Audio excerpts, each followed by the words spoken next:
with 40 pounds of water on his back, traveled across the Jornada del Muerto. He was a rock climber, a hiker, an explorer, a poet. He has a book called Walking to Extremes about going across the Jornada del Muerto and also across Iceland. He is a graduate of the University of Texas and the University of Utah. He's an essayist. He's also a novelist, and he had an award-winning novel that he's published, though he's mainly a poet, but he had, I mean, that's great. He's essays, novel. He's an all-around Renaissance man. He has taught at Bowling Green State University. He taught for many years as the director of the creative writing program there. About 20 years, was it? Something like that? 30. Oh, is that all?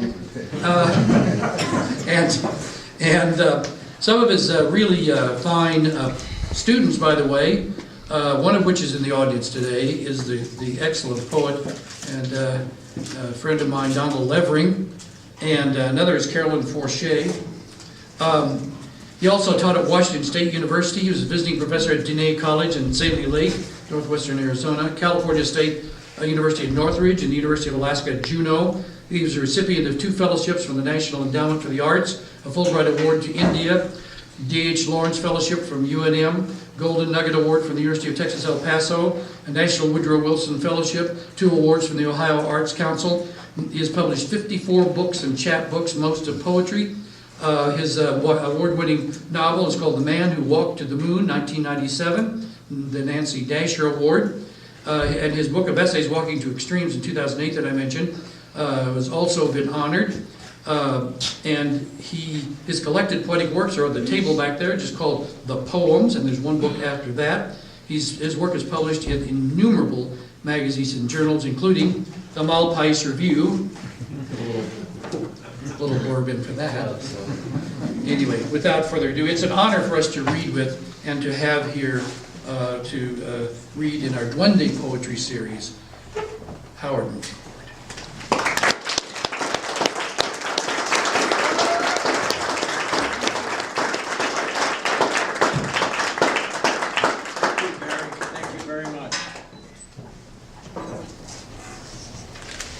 I am very, very happy to be back in New Mexico, where my heart is.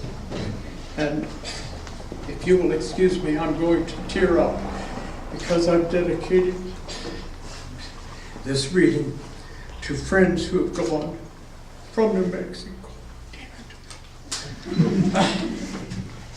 But to dear Gus Blaisdell, to Keith Wilson, to Gene Frumkin, to Robert Burlingame, and to Ricardo Sanchez, all dear friends of mine, and gone.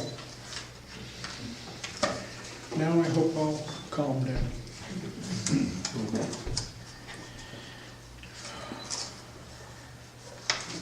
But we are in a place, Anasazi Fields Winery, and we know what the land is like around here.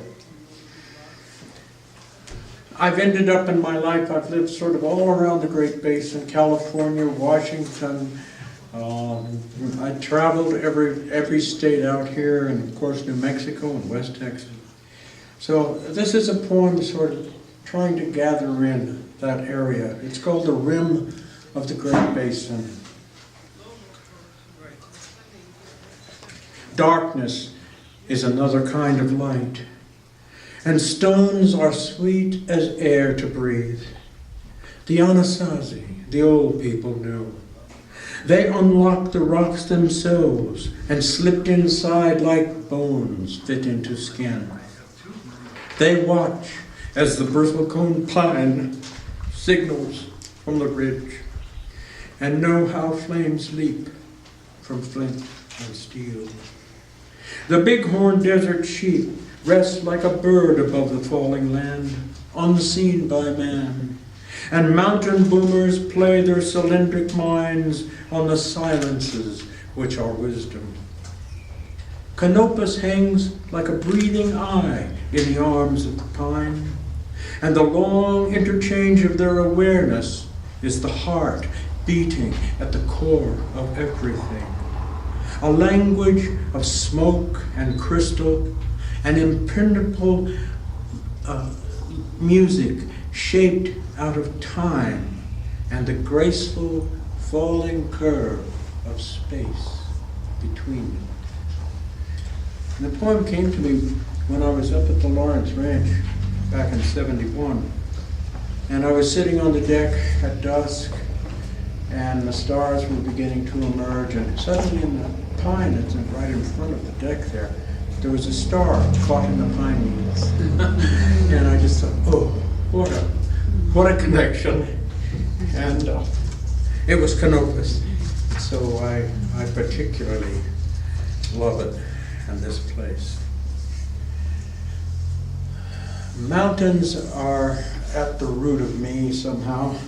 And when I did go to India, I had to take a break from my studies and just go up to Kathmandu so I at least could see the Himalayas. And this is a poem about those moments.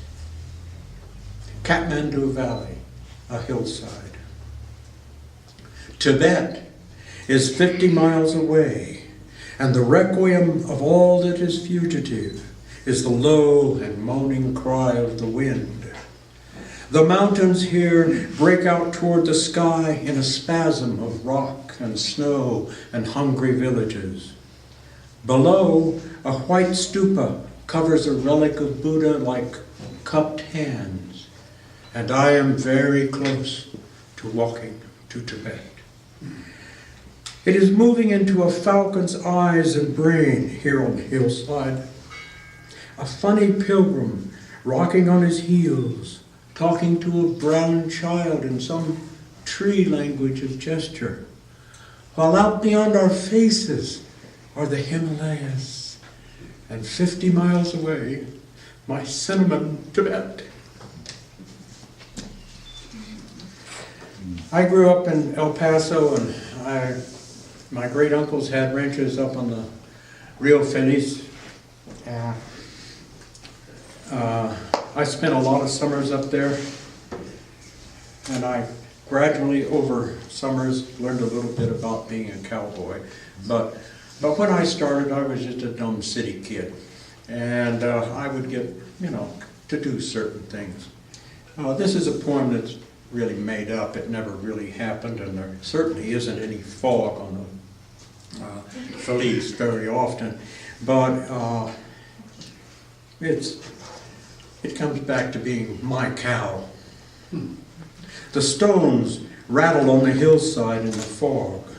The brindle cow is lost or drunk again on Jimson weed. She wants to fly, thinks she is flying, but her hooves run out of air deep in the heart. She shakes her head like a dog and lows with long dizzy notes slipping from her throat, groaning under the press of flowers. She is dreaming and clambering toward the moon or a sunrise spliced into the night. The light from her bones blinds her like the soft edges of stones reach out like bramble fingers. Pluck at her ribs, pinch her ears. She's speaking Chinese now. Wanbu Chimu, she bugles, calling on the mother to tame the stones, melt the snow that burns in her four bellies, get her back to earth. I follow 2 miles in the fog, find her the lee side of a water tank in soft repose, belching, smiling like an old man.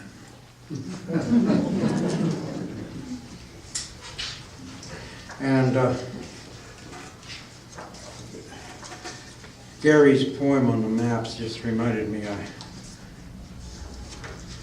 I'm also a great, I grew up, my grandparents subscribed to National Geographic, and my present was I got the map when the map came in the issue. And so I still have a wonderful series of National Geographic maps. And In those days, they did teach geography, but I already basically knew it from reading all those maps. And so this is simply a poem called Listening to Maps. The sound of old maps is like dolls' laughter, brittle as china twigs or a bird's thinking. At Dodona, old men still listen to the oak, and yellow-eyed boys have begun to dream at the signal of things shuffled in the night, since the stars were first seen and their names began to be understood. The page is a mind's track. Everything reveals. It is not necessary to read.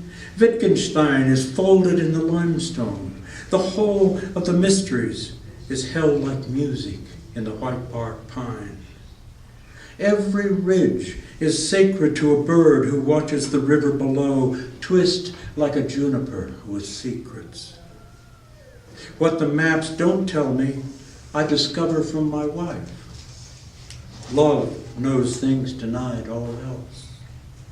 Some maps can be rolled like waves, while others have to be folded at the joints, bent like canal locks, or opened up like shy girls' thighs. Old maps demand the least, like old men. They've learned the fallacy of presumption, and everything goes easier with the eyes closed. There's no way to satirize a map. It keeps telling you where you are, and if you're not there, you're lost. Everything is reduced to meaning. A map may lie, but it never jokes. We are sitting here, you and I, in a place on a map. We know this, yet we are not on the map. We are out looking for ourselves. This is the rustle of leaves that you hear, the crackle of folding paper, the sound of old maps.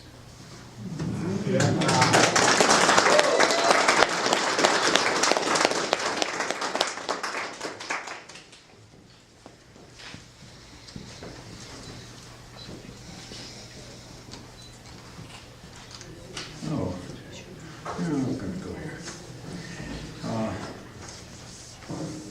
This is my wife's favorite book. Her name is Jennifer. The title of the book is Jennifer, and each poem begins Jennifer.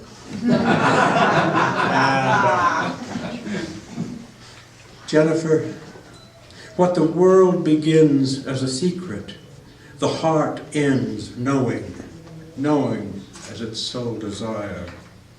I remember when God was a watchmaker, a metallurgist, a demiurge known for artifice. We thought of him as did Justice Holmes, about 70, young enough to be vigorous, but old enough to be wise. I cannot dismiss this notion, for the man also said, the rule of joy and the law of duty seem to me all one.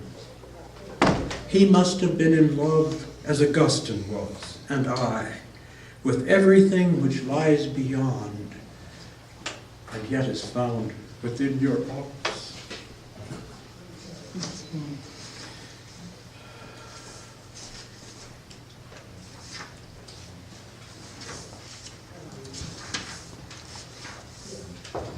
Jennifer, naming the babies was always harder than getting them, because names are a greater deception. The getting's not. Name yourselves, we tell the children, even if it takes all the time you've got. Give your teacher whatever name you want. We know you in a crowd by eye and face, by your delicious smell, by any name.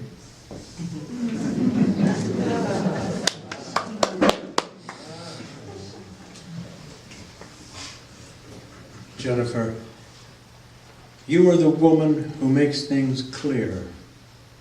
The excitement of clarity is more profound than the burning of a star or the necessary slip of coin to the Algonquin's bellhops. I see you there, in a tall chair along the west-paneled wall, reading, sipping a drink, waiting with the poise of a flower designed by Brahms. I am listening to Symphony No. 4, and everything is clear. It has never been necessary for us to ask. Clarity. We hone it subtly as a creature dances who has no name.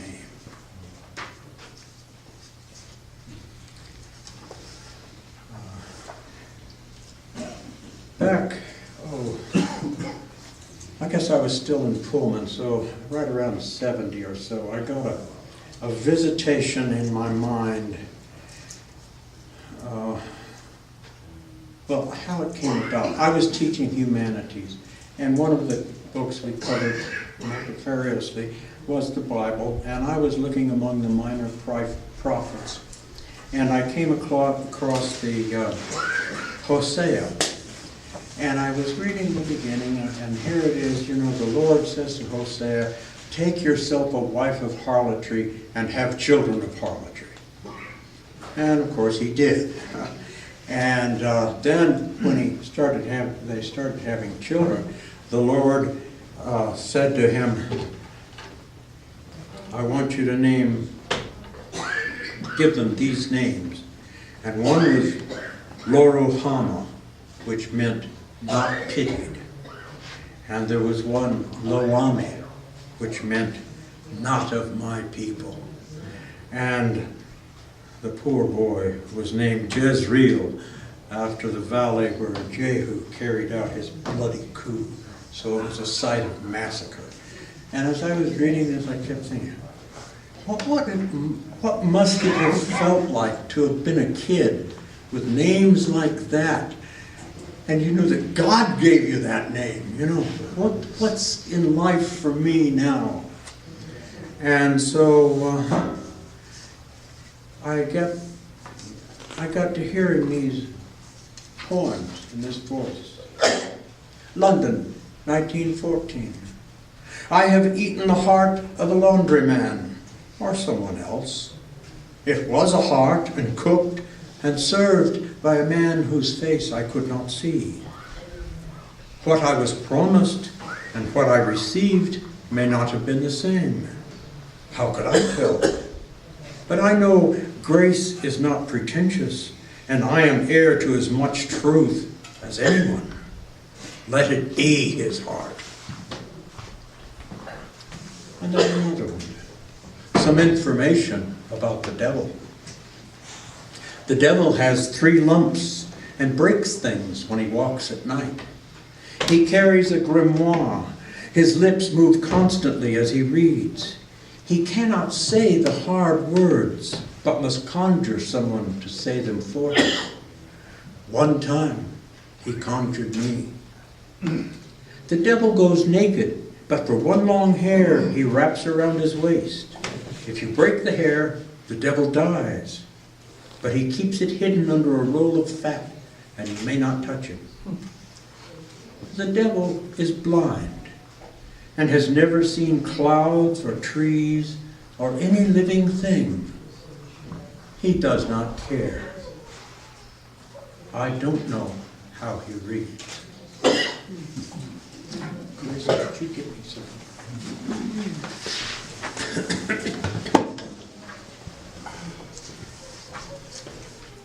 Thank you. And this further note on natural history. Sparrow lore. The sparrow does not build a nest, but kindles fires of twigs and straw and string. Each carries stone and steel to make the spark. The forests burn all winter, the people die, the sparrows shout and fly in rings and rings.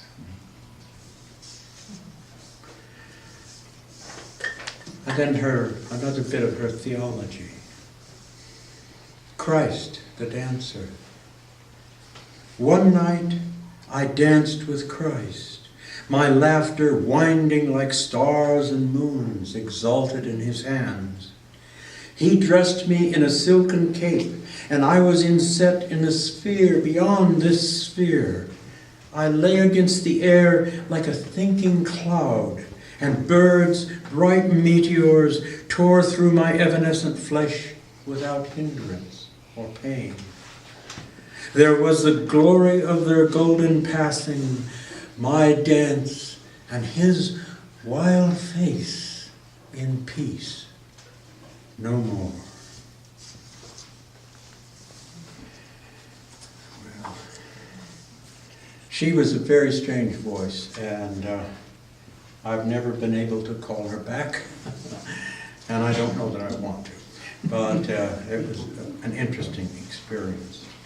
Well, I moved to Ohio in 1971, and, for the simple reason that I was offered a deal I couldn't really refuse. And I went with the idea of, I'll stay 5 years and then I'll head back west. Such was the fate of the world, that I didn't. But I got there and of course went into a kind of culture and geography shock. And so I wrote a number of poems that came out in a little book of sort of odd poems. But anyway, I did get to read this for Governor Celeste of Ohio at one time. And it's called What Ohio Needs. Ohio needs 3 active volcanoes. Ohio needs a seashore. Parts of Ohio should be jungle. There should be lots of action in Ohio, but very few people. Surfers, poets, rock climbers, beautiful girls. Ohio needs many undiscovered caverns and at least 20 peaks over 15,000 feet. There should be no roads in Ohio. Ohio needs a fjord and at least 2 distinct species of wild horses should live in Ohio.